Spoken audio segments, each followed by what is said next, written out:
Hey everybody, Sean Holsinger here from holsingersflyshop.com. Bringing a different fly for you. I'm used to bringing you nymph patterns. Today I'm going to bring you a dry fly. This is variation on the X-Caddis. This is called the X-Caddis. The pattern that's been working for me this summer. Another pattern that Alex Caliveris taught me, or showed me, while I was fishing with him there over the summer. I've seen it before, never fished it, and he gave me one, and boy, we caught a lot of fish with it. The difference between this and the X-Caddis and an X-Caddis is obviously the antron at the back, which makes a shuck for, you know, the caddis fly emerging, and that's the shuck that emerges out of. And it just, I don't know, it just seems to work better for me. The caddis fly, there's tons of them in my area, so usually I kind of fish it. If I want to fish a dry fly in my area, I fish it as a searching pattern, because there's almost always caddis on the water in our area, especially in the summertime. What we're starting out with is this 1170 Daiichi dry fly hook on size 16. Tie it 16s and 18s. I tie it small. You don't want to get too big. The thread I'm using is 70 denier wood duck yellow. I'm using it. This is what I'm actually going to build the body out of, so that's why I'm using this color. I want a brown color for the body. I'm using just some brown antron, just regular old antron in a brown color. What I'm going to do is I'm going to cut a piece of it off, and then I'm going to take and I'm just going to strip a couple hairs back just to get it uneven. So it's not like I just cut it off with the scissors. You can see there how it's all at different lengths. Now we're going to place this on top of the hook. I don't want, remember this is imitating the shuck coming off the back of the fly. So you don't want the shuck to be bigger than the fly is. So we're going to place it up there, get it about the same size, and then we're going to shorten it just a hair. And we're just going to tie it down on top and tie it back to the bend of the hook there, keeping it on top. And you can see how it makes a nice little uneven little shuck there at the back. And then we'll just wrap this down, and like I said, I want a thin body here. Caddises are very thin. I'm not going to build it up with any dubbing. I'm just going to use my thread. This is a simple, I can tie a bunch of these out. It's a great guide fly because I can whip a bunch of these out really fast. And this wood duck, when you get it wet, it takes on a little bit darker brown. Like right now it almost looks like a yellow, but when you get it wet it takes on more of a brown color, but not as brown as that shuck, which is nice. It just makes a nice mixture there. Just give it a little bit of a cigar shape there. You can see how the middle of it's a little bit thicker than the ends. And that's all I'm looking for. Just build it up a little bit with my thread, and then we're going to come up here to the eye. A couple wraps around the eye. Now, for the wing on it, I'm going to use some bleached cow elk hair.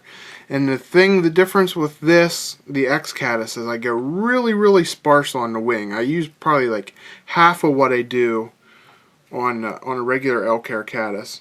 Or say if you're going to use some CDC under your elk hair, about the amount you want to use there. Now, that's actually a little bit too much, but what you do, I cut a big section of it off. You can see all the fluff in here.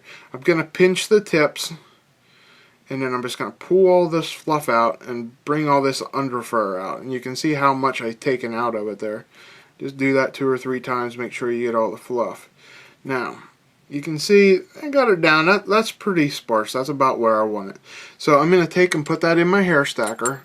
And my hair stacker, let me zoom out here a little bit.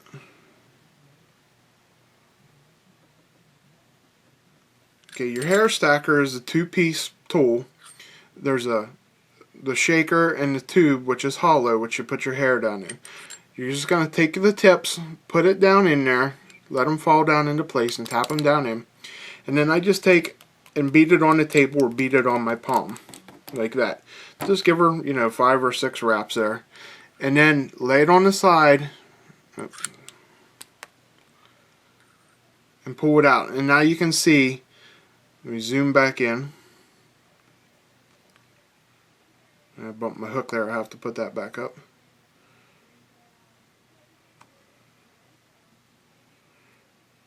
Okay. You can see there how all the tips then lined up by using the hair stacker. So we're just going to pinch the tips and pull them out of the tube. Okay, now that I have all my tips aligned, I'm just going to set it on top, and I don't want it to go just barely past the body. You can see how far I am past the body there, just barely covering the shuck. That's about the distance I want. I don't want it laying back over. I don't want a long wing. I'm just making it just slightly longer than the body is. So we're going to sit this on top, make a couple loose wraps to get it into place, and then I'm going to pull it down real tight. When you pull it, this hair is going to stand up. Okay. So then what I'm going to do is I'm going to pull this back, and I'm going to make a couple wraps in front of it. And what I found works a little bit better is leaving this on there to do my whip finish. I leave all this hair on there, and I pull it back out of the way, and then I rig up my whip finisher, pull it out of the way. It's easier to do it when it's longer to get it all nice and even behind there like that. If you cut it off and have the stubble, you tend to wrap the stubble down. So this is just an easier way of doing it. And then do like 2 nice whip finishes there. Okay, then you got all these nice long hairs here. Pull them back up front. And what we're going to do is we're just going to trim them off. And I'm going to trim them and just leave a little bit on there for a head. And then I just kind of smash that in like that to give it like a head look there. And that's all that's to the X-Caddis. You can see it's a very simple fly. And like I said, I get really sparse on it on the wing, and it floats really nice. Keep your floatant on it, and it'll float really good for you. It's elk hair, which floats great.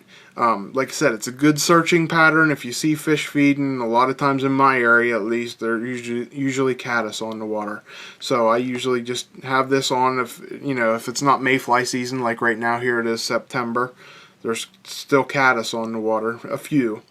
But I still caught some on it this weekend. Give this a try. It's a simple fly, really quick. You can whip out a bunch of them, and it doesn't take a lot of skill to do. Hope you enjoyed this. All the material you see to tie it, you can find at our website, holsingersflyshop.com. Don't forget to subscribe to my channel and like us on Facebook. Thanks again for watching. I'm Sean Holsinger.